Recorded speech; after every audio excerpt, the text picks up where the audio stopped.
وہ اسے کتاب و حکمت اور تورات اور انجیل کا علم عطا کرے گا، اور عیسیٰ بنی اسرائیل کی طرف پیغمبر ہو کر جائیں گے اور کہیں گے کہ میں تمہارے پاس تمہارے پروردگار کی طرف سے نشانی لے کر آیا ہوں،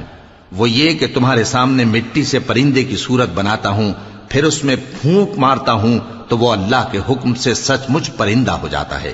اور پیدائشی اندھے اور ابرص کو تندرست کر دیتا ہوں، اور اللہ کے حکم سے مردوں کو زندہ کر دیتا ہوں، اور جو کچھ تم کھا کر آتے ہو اور جو اپنے گھروں میں جمع کر رکھتے ہو سب تم کو بتا دیتا ہوں۔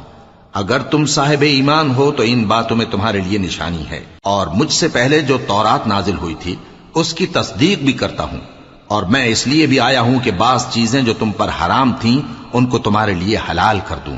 اور میں تو تمہارے پروردگار کی طرف سے نشانی لے کر آیا ہوں، تو اللہ سے ڈرو اور میرا کہا مانو۔ کچھ شک نہیں کہ اللہ ہی میرا اور تمہارا پروردگار ہے، تو اسی کی عبادت کرو،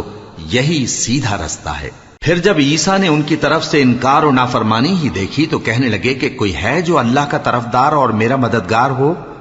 حواری بولے کہ ہم اللہ کے طرفدار اور آپ کے مددگار ہیں، ہم اللہ پر ایمان لائے اور آپ گواہ رہیں کہ ہم فرمانبردار ہیں۔